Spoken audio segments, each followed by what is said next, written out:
Pero por otro lado, hay dos sectores muy importantes económicos que están planteando una urgente necesidad de suspensión del bloqueo para poder avanzar en toda una serie de relaciones económicas y comerciales.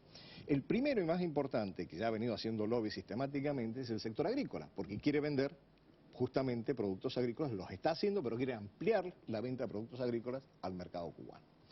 Y el segundo, y este es un tema que se discute muy poco y lo voy a relacionar con otra cosa, es el tema de que en el Golfo de México hay petróleo y en aguas territoriales cubanas se ha descubierto petróleo. Los que han entrado a explorar para la explotación de ese petróleo han sido compañías que no son norteamericanas. Entonces, en el caso de Estados Unidos, por ejemplo, Halliburton está extremadamente preocupado porque ha quedado fuera. Están los canadienses, están los chinos, están los venezolanos y más importante aún, está Petrobras, que tiene una gran capacidad justamente de exploración en aguas profundas. Y esto me lleva al segundo punto, la interlocución de Cuba o la relación con el resto de América Latina. Y aquí hay que tener en cuenta que el cambio que se ha producido en los últimos años en términos de la composición de los gobiernos en América Latina, más orientados hacia la izquierda, progresistas, desde luego ha reincorporado de alguna manera a Cuba dentro de la comunidad latinoamericana. En esto la avanzada, y esto es muy importante de señalar porque hay una relación muy estrecha, han sido los países del Caribe anglófono, que en 1973 ya habían roto con la disposición de la OEA y habían establecido relaciones diplomáticas con Cuba. Ahí hay una relación muy estrecha. Pero adicionalmente hoy en día tenemos una relación con el resto de América Latina, no solamente en el marco del ALBA, y aquí quiero hacer una pequeña corrección, porque aquí hay una cosa que no aparece. En el ALBA no están solamente los países mencionados. Hay un gobierno conservador que se acaba de incorporar al ALBA, que es el gobierno de Honduras, por cierto. Y esta es la gran paradoja. En realidad, el ALBA significa la llegada de Petrocaribe y la asistencia petrolera. Y ahí la ideología empieza a pesar poco a la hora de recibir esa ayuda. Pero bueno, vuelvo a lo que estaba planteando. La relación con Brasil y la relación con México, que son, digamos, los dos grandes actores a nivel latinoamericano.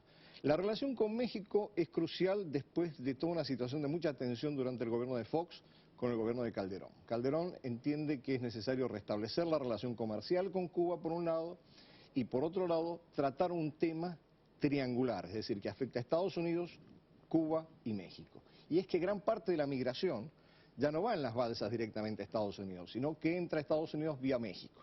Entonces ahí hay un problema que tiene que ser tratado en forma trilateral.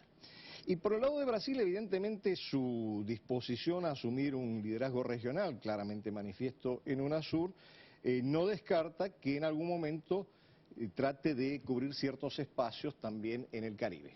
Lo está haciendo en Cuba, yo creo que fue muy significativo la visita en su momento de Lula a Cuba a principios de este año y los acuerdos particularmente de carácter comercial y de asistencia recíproca con Petrobras que se han venido desarrollando.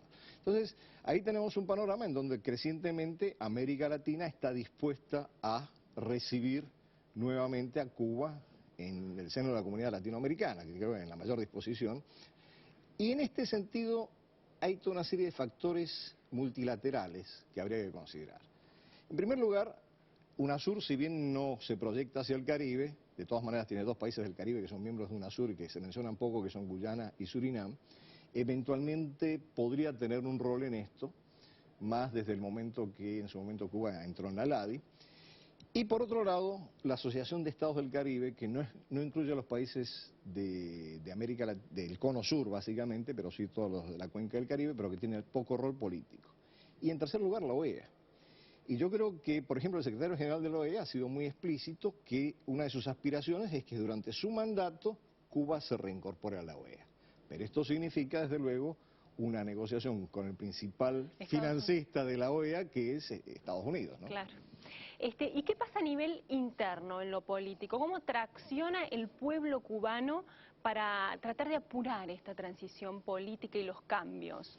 Bueno, yo diría que en este momento, es decir, hemos analizado toda una serie de factores internacionales que hay que tener en cuenta, pero hay una situación coyuntural muy grave, es decir, el impacto del Gustav y del Ike ha dejado prácticamente desmantelada la isla y su economía.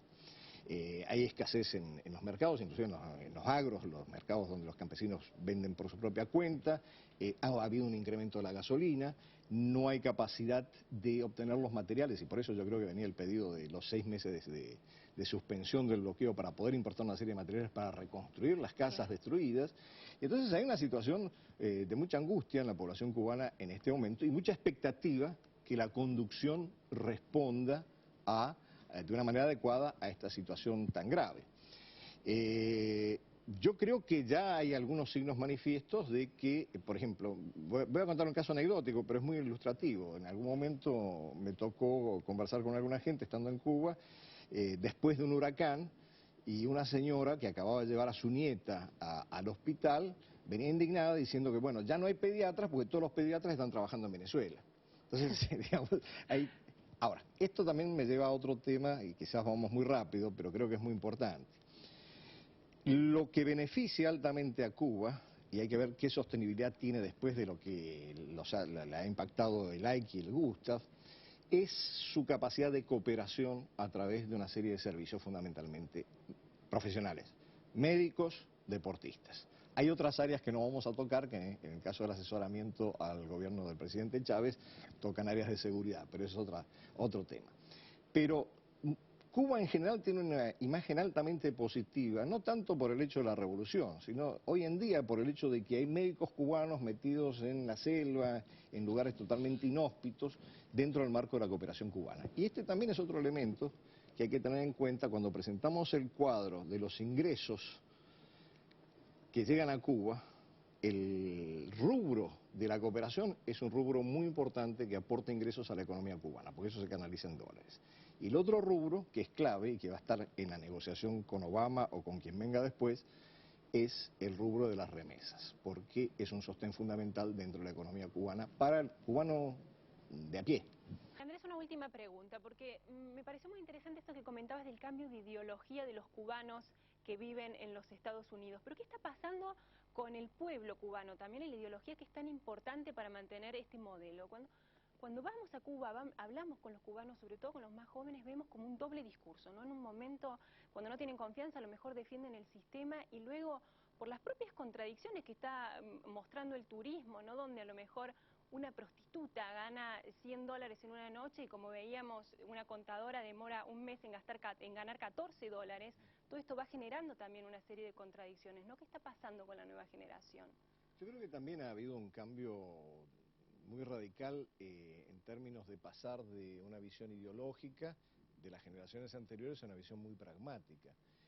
Hay algunos datos muy llamativos, por ejemplo, que hay en algunas regiones del país, siendo que la universidad está abierta a todo el mundo y desde luego es un mecanismo de ascenso social muy importante, en algunas regiones del país hay gente joven que no quiere ir a la universidad porque le conviene más hacer algunos negocios por izquierda inclusive, como una orientación en la vida, claro, como una orientación en la vida, más que estar formándose como un profesional que va a cobrar 18, 20, 25 dólares al mes, y desde luego la ganancia en el otro sector es mucho más importante. Entonces yo creo que hay una visión muy pragmática, y también una visión muy pragmática en términos de que muchos jóvenes quieren irse. Por una vía legal, pero ya formados, básicamente para ubicarse fuera de Cuba. Andrés Servín, muchísimas gracias. Nos quedamos con tantas cosas por conversar. Gracias por la invitación y la verdad que me da mucho gusto poder hablar de Cuba, que es un país que yo quiero tanto, tener esta oportunidad. Muchas gracias. Un placer que hayas estado aquí, una suerte también, como comentábamos fuera de cámara, porque Andrés está siempre de viaje por estos países para traernos toda la información y el análisis, así que la verdad que un placer. Bueno, muchas gracias nuevamente. Muy bien. Nos vamos a la pausa. Cuando volvamos vamos a seguir hablando de Cuba, pero del tema más específicamente de seguridad, con nuestro columnista Fabián Calle. No se lo pierdan.